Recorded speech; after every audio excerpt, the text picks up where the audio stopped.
नीमच मध्य प्रदेश में कांग्रेस के कार्यकर्ताओं में जोश भरने के लिए आज प्रदेश अध्यक्ष जीतू पटवारी ने नीमच जिले का दौरा किया।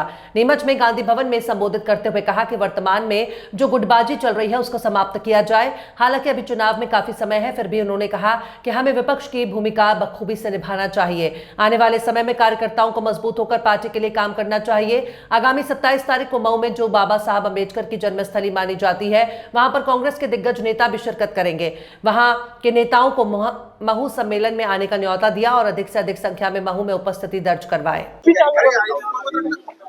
ऐसा है कि एक साल पहले विधानसभा के चुनाव हुए थे, जिसमें एक संकल्प पत्र लेकर भारतीय जनता पार्टी जनता के बीच में गई थी, जिसमें 3,000 रुपया 3100 धान की बात थी, 2700 गेहूं की बात थी, 3,000 बहनों को देने की बात थी।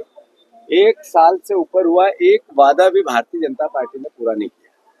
दूसरा, जो भारतीय जनता पार्टी ने इसके विपरीत जिस तरीके के करप्शन का तांडव मचा रखा है, मतलब अकल्पनीय।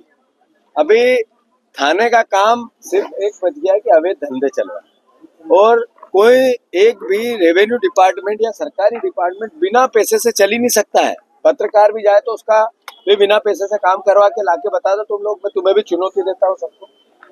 बात यह है कि हालात दिन पे दिन बद से बदतर हो रहा है।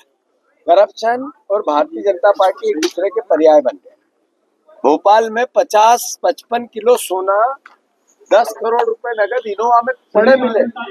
एक व्यक्ति 1 महीना हो गया जिस पर रेड डली ईडी की, फिर डली आईटी की, फिर डली लोकायुक्त की, एक आदमी भी गिरफ्तार नहीं हुआ। और वो व्यक्ति कहा ये पता ही नहीं, सोना किसका था पता ही नहीं।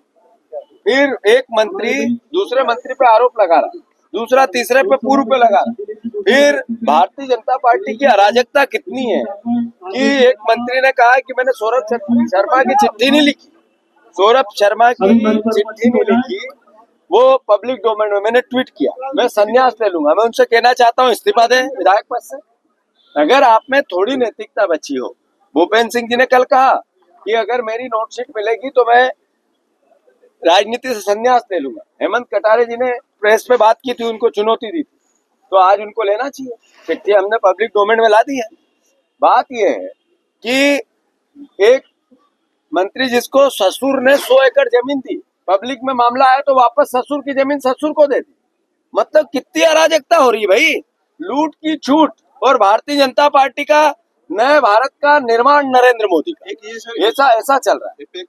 दूसरी बात एक लड़ाई है करप्शन के अगेंस्ट, सत्ता का मद सर से ऊपर चढ़ के बीजेपी को बोल रहा है। दूसरी लड़ाई वैचारिक। भारतीय जनता पार्टी ने सोची समझी तरीके से पहले मोदी जी गांधी जी को गोडसे ने हत्या मारी, गोली मारी। अब पूरी जिंदगी गांधी जी को ये गालियां देते रहे, अलग अलग तरह से उनकी बुराई करते रहे। अब अम्बेडकर जी की बारी आई।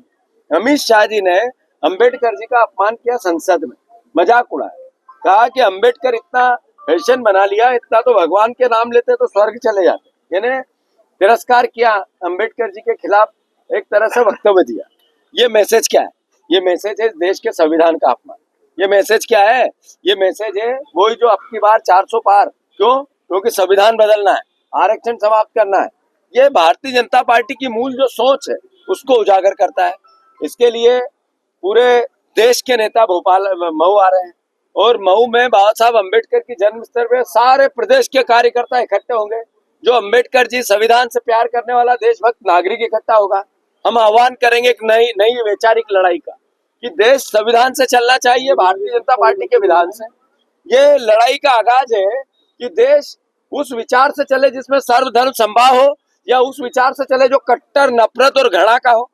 हमने निर्णय लिया है वैचारिक रूप से कांग्रेस पार्टी लड़ाई लड़ेगी, निडरता। मुद्दे क्या रहेंगे जनता के, आप किन मुद्दों पर जाएंगे जनता? ये जब हमने आपको कहा वैचारिक बात क्या होती है? ये देश संविधान से चलेगा। बाबा साहब अम्बेडकर ने जो मौलिक अधिकार दिया आपको बोलने का, आपको लिखने का, उससे चलेगा। सर रियल नरेंद्र मोदी जी और आरएसएस के विधान से चलेगा। इंडियन स्टेट को लेकर जो बयान दिया है राहुल गांधी ने, उसको लेकर क्या कहेंगे? इंडियन स्टेट को लेकर जो बयान दिया गया, एपेक्स बैंक में जो आप गड़बड़ी का आरोप लगा रहे हैं वो सब हो रहा है, तो उसका पूरा विश्वास सारंग पे भी आरोप लगा है, थोड़ा उसमें विस्तार से बताइए। बात ये है कि मैंने कहा करप्शन और भारतीय जनता पार्टी एक दूसरे के चोली दामन बन गए। वो विश्वास सारंग का किस्सा हमने पहले 2 महीने पहले 4 महीने पहले विधानसभा में बाहर FIR करके सुनाया था, नरसिंह में कितना घपला और घोटाला हुआ। अभी एपेक्स बैंक के कर्मचारियों को किस तरीके से लगाया गया ये सर्वविदित हुआ। जो PSC के बच्चों के साथ इंटरव्यू में धांधली होती है वो सर्वविदित हो गया। जो व्यापम हुआ, पटवारी हुआ, फिर इससे पहले कि हर परीक्षा में कुछ न कुछ, हर नियुक्ति में कुछ न कुछ घपले और घोटाले होते हैं। मैंने कहा करप्शन का एक तरह से पराकाष्ठा हो गई। कोई छोटे से छोटा आदमी, बड़े से बड़ा आदमी, गरीब से गरीब आदमी, मिडिल क्लास, कोई नहीं बचा इनके करप्शन से और इनका पेट भर। गरीबों की योजनाओं की बात हो रही है। अभी देखा जा रहा है कि लगातार कई लोग ऐसे हैं, सरकार योजनाएं बंद नहीं करी लेकिन खातों में संबल और कई योजनाओं का पैसा नहीं आ रहा है। इसको लेकर कांग्रेस क्या सोचती है और आगामी जनता की लड़ाई कैसे लड़ेगी? नहीं, बात यह है कि मोहन यादव बहुत बढ़िया, मैं उनकी तारीफ करना चाहता हूँ और सार्वजनिक करना चाहता हूँ। वो अपना अपमान समझते हैं। अगर 5,000 करोड़ रुपए हर हफ्ते वो ऋण नहीं ले तो मोहन यादव जी अपना अपमान समझते हैं। मतलब आदमी वजनदार है, 5,000 करोड़ से नीचे का कर्ज लेता ही नहीं। दूसरा, उस कर्ज का करते क्या है? उस कर्ज से करप्शन करते हैं, कमीशन लेते हैं, पर योजनाएं बंद करते हैं। योजनाएं बंद करते हैं, क्या करते हैं? 73 योजनाएं बंद कर दी 33 विभाग की। मतलब इसका मतलब क्या है कि वो कर्ज ले रहे हैं पर उनका लाभ जनता को नहीं मिल रहा है।